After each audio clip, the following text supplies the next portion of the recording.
Saviez-vous que plus d'un tiers de la production alimentaire mondiale dépend directement de la pollinisation par les insectes? Cela représente des milliards de dollars dans l'économie mondiale et soutient la vie sur Terre telle que nous la connaissons. La relation complexe entre les fleurs et les insectes, qui a évolué pendant des millions d'années, est l'une des histoires les plus fascinantes et vitales de la nature.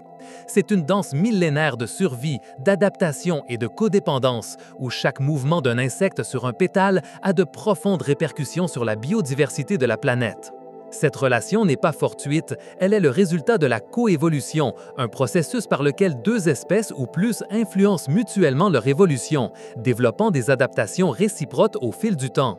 Dans le cas des fleurs et des insectes, les plantes ont développé des caractéristiques spécifiques pour attirer les pollinisateurs, en offrant des récompenses ou des signaux, tandis que les insectes ont adapté leur corps et leur comportement pour accéder à ces récompenses florales et, au passage, transporter le pollen.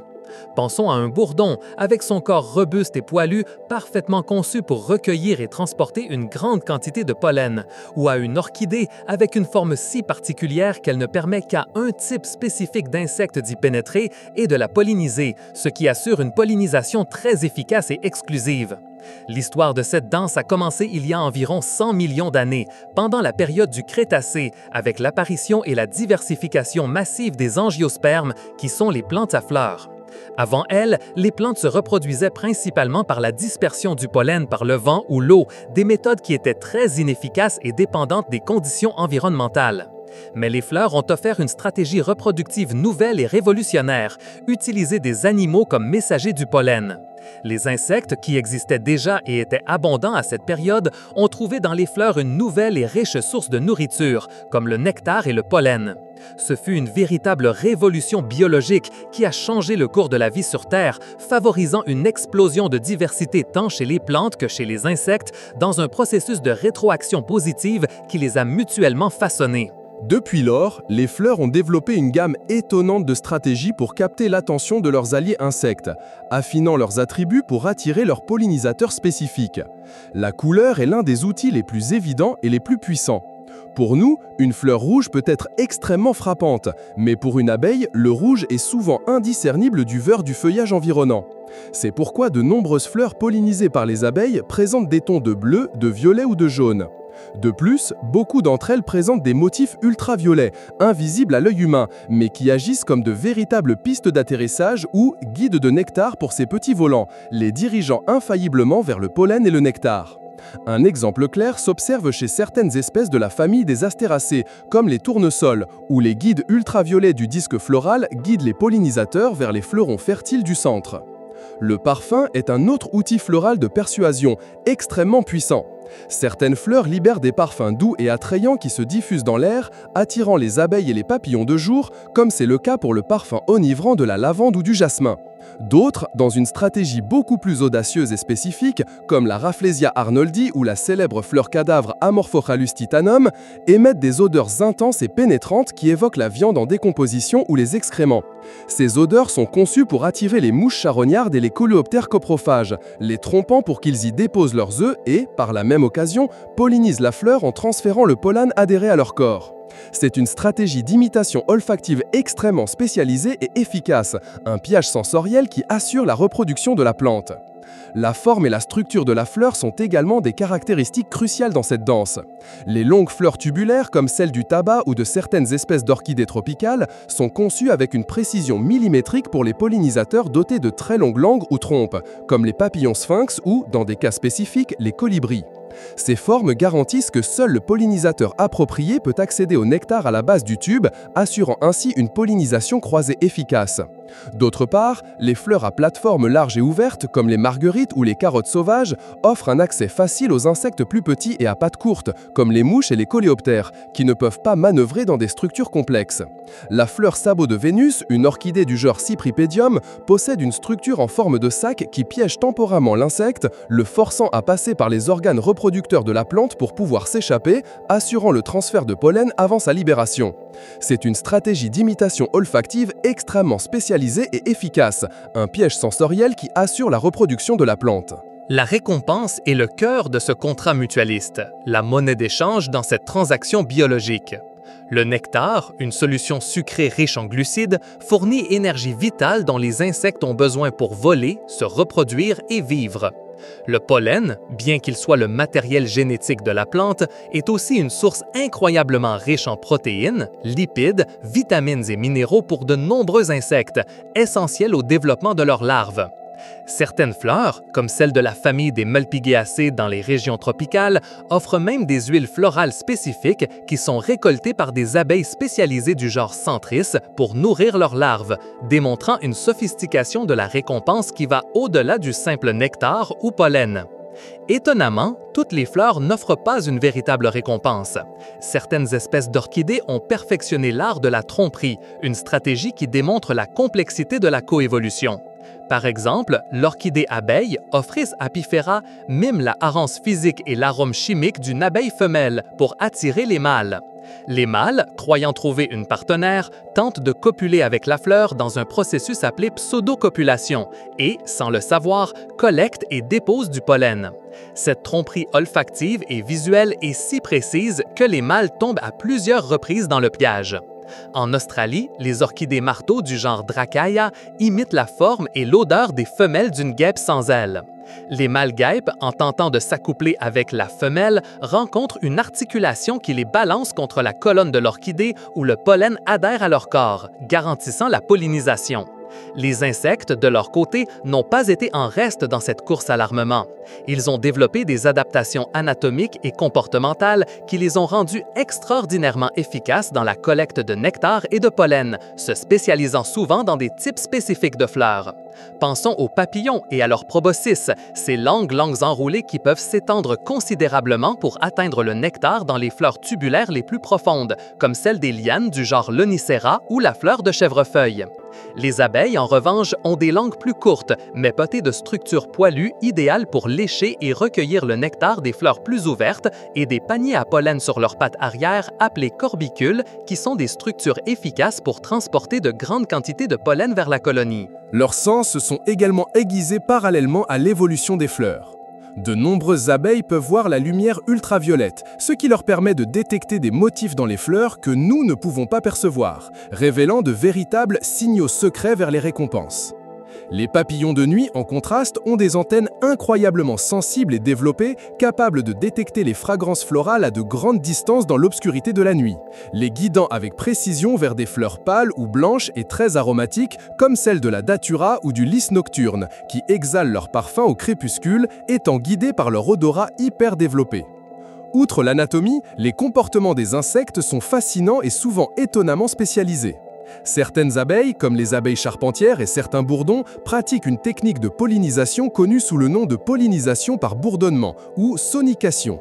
Cela implique que l'insecte s'accroche à la fleur et fait vibrer ses muscles de vol à une fréquence spécifique, ce qui provoque la libération en un petit nuage du pollen fortement retenu dans les anthères de fleurs comme celles des tomates, des myrtilles ou des pommes de terre. Sans cette vibration particulière, le pollen ne se détache tout simplement pas et la fleur ne peut pas être pollinisée. C'est un exemple parfait d'une adaptation mutuelle très spécifique où la vibration de l'insecte est la clé qui ouvre l'approvisionnement en pollen de la fleur. L'un des exemples les plus emblématiques et les plus étudiés de coévolution est celui de la plante de yucca et du papillon de nuit du yucca du genre Tegeticula. Il s'agit d'une relation de mutualisme obligatoire, ce qui signifie que les deux espèces dépendent entièrement l'une de l'autre pour survivre. La femelle du papillon ramasse activement le pollen d'une fleur de yucca, le pétrit méticuleusement en une boule collante et s'envole vers un autre yucca. Là, elle dépose quelques-uns de ses œufs dans l'ovaire de la fleur et ensuite, délibérément et avec une précision étonnante, elle introduit la boule de pollen dans le stigmate de la fleur, assurant la pollinisation. Les larves du papillon se nourriront d'une petite partie des graines en développement, mais la plupart d'entre elles seront épargnées et arriveront à maturité. Sans le papillon, le yucca ne peut pas produire de graines viables. Sans le yucca, le papillon n'a nulle part où pondre ses œufs ni quoi manger, ce qui souligne la fragilité et la perfection de ce lien. Un autre cas étonnant de coévolution est celui des figues et des guêpes des figues. Chacune des plus de 800 espèces de figues connues dans le monde possède une espèce spécifique de guêpe pollinisatrice qui est son unique mode de reproduction. La guêpe femelle pénètre à l'intérieur de la figue, qui est en réalité une inflorescence inversée appelée cycone, par une petite ouverture. À l'intérieur, elle pollinise les minuscules fleurs femelles et dépose ses œufs dans certaines d'entre elles. Les larves se développent à l'intérieur de ces fleurs et lorsque les guêpes mâles émergent, elles s'accouplent avec les femelles, puis les femelles émergent chargées de pollen, prêtes à commencer un nouveau cycle dans une autre figue. La guêpe ne peut se reproduire sans la figue et la figue ne peut être pollinisée sans la guêpe, un cycle de vie entrelacé qui est un miracle de la nature. Et que dire de la légendaire orchidée de Darwin, Angraecum sesquipedale, originaire de Madagascar, avec son éperon nectarifère atteignant 35 cm de longueur. Lorsque Charles Darwin étudia cette orchidée, il fut tellement fasciné par sa structure qu'il prédit l'existence d'un papillon de nuit doté d'une trompe suffisamment longue pour atteindre le nectar à la base de cet éperon, bien qu'il ne l'ait jamais vu. 40 ans après sa prédiction, le sphinx de Morgane, Xanthopan morgani pradicta, fut découvert, dont la trompe de 28 cm de long était parfaitement adaptée à cette tâche. Ce fut l'une des prédictions les plus audacieuses et précises de l'histoire de la biologie évolutive, un témoignage irréfutable du pouvoir de la coévolution et de la logique sous-jacente aux formes de la nature. Les principaux acteurs de ce réseau complexe sont les abeilles. On estime qu'il existe plus de 20 000 espèces d'abeilles dans le monde, de la minuscule abeille sandar à la robuste abeille charpentière, chacune avec ses propres préférences florales. Ce sont les pollinisateurs les plus efficaces, visitant une vaste diversité de fleurs et récoltant le pollen sur leur corps velu ou dans des structures spécialisées comme les corbicules. Elles préfèrent les fleurs colorées comme le bleu, le jaune ou le violet et les arômes doux et floraux et sont responsables de la pollinisation d'environ 70% des plantes cultivées pour la consommation humaine. Les papillons diurnes et nocturnes, les lépidoptères, sont également des pollinisateurs cruciaux, bien qu'avec des habitudes distinctes. Les papillons diurnes sont attirés par les fleurs aux couleurs vives, souvent rouges, oranges ou jaunes, avec de larges plateformes pour se poser et un nectar profond accessible par leur longue trompe. Les papillons de nuit, en revanche, recherchent des fleurs pâles ou blanches qui ressortent dans l'obscurité de la nuit et très aromatiques, comme celles qui exhalent leur parfum au crépuscule, étant guidées par leur odorat hyper développé. Les scarabées, les coléoptères, sont peut-être les plus anciens pollinisateurs existants. Ils pollinisent des plantes de lignée plus ancestrale, comme les magnolias, et les plantes aquatiques telles que les nénuphars. Ce sont souvent des pollinisateurs désordonnés, car leurs mandibules sont adaptées pour mâcher des parties de la fleur et le pollen, mais ils sont très efficaces pour ces plantes. Les fleurs pollinisées par les scarabées ont tendance à être grandes, robustes, aux couleurs ternes et avec des odeurs fruitées ou parfois fermentées qui sont attrayantes pour ces insectes. Les mouches, de l'ordre des diptères, sont un groupe de pollinisateurs étonnamment diversifiés et souvent sous-estimés. Elles incluent des mouches des fleurs qui imitent les abeilles ou les guêpes et visitent des fleurs similaires à celles des abeilles, jusqu'aux mouches qui pollinisent les fleurs des cactées ou celles qui sont attirées par les soi-disant fleurs charognes avec leurs odeurs de putréfaction, comme le célèbre arrogéen ou la stapélia, jouant un rôle vital dans des écosystèmes spécifiques. Et nous ne pouvons pas oublier les guêpes. Bien que de nombreuses espèces de guêpes soient prédatrices ou parasites, certaines, comme nous l'avons déjà vu avec les guêpes des figues, sont des pollinisateurs vitaux, souvent dans des relations hautement spécialisées et de dépendance mutuelle. La diversité des formes et des fonctions chez les insectes pollinisateurs est aussi vaste que celle des fleurs qu'ils visitent, un témoignage de millions d'années de coévolution. L'importance de cette danse coévolutive va bien au-delà de la simple reproduction des plantes et de l'alimentation des insectes. C'est un pilier fondamental des écosystèmes terrestres. On estime qu'environ 90% de toutes les plantes à fleurs dans le monde dépendent des pollinisateurs animaux, principalement des insectes, pour leur reproduction. Cela signifie que la diversité de la vie végétale, qui est à son tour la base de la chaîne alimentaire pour d'innombrables animaux, y compris les herbivores et par extension les carnivores, est intrinsèquement liée à la santé des populations d'insectes pollinisateurs. L'absence de cette interaction aurait un effet en cascade, impactant des écosystèmes entiers. En termes économiques, l'impact est monumental et incalculable. On estime que les pollinisateurs contribuent à plus de 200 milliards de dollars américains par an à l'économie mondiale, en permettant la production de fruits, légumes, noix, graines oléagineuses, café et cacao, parmi de nombreux autres aliments et fibres vitaux pour l'être humain. Environ 75% des espèces de cultures alimentaires que nous consommons dépendent, au moins en partie, de la pollinisation animale. Sans cette interaction, la sécurité alimentaire mondiale serait gravement compromise, entraînant une pénurie dramatique et une augmentation des prix. Imaginez un monde avec une grave pénurie de pommes, d'amandes, de courges ou de café. C'est la sombre réalité à laquelle nous serions confrontés si les pollinisateurs disparaissaient, ce qui nous pousserait à dépendre d'un nombre très limité de cultures de base, comme le blé ou le riz. Malheureusement, cette danse millénaire est sous une menace croissante et préoccupante. La perte et la fragmentation des habitats dues à l'expansion urbaine incontrôlée, à la déforestation et à l'intensification agricole réduisent drastiquement les endroits où les pollinisateurs peuvent vivre et les fleurs peuvent pousser, éliminant à la fois l'abri et les sources de nourriture. L'utilisation indiscriminée et souvent excessive de pesticides, notamment les néonicotinoïdes, est dévastatrice pour les populations d'abeilles et d'autres insectes, affectant gravement leur navigation, leur alimentation, leur reproduction et, dans de nombreux cas, leur causant directement la mort.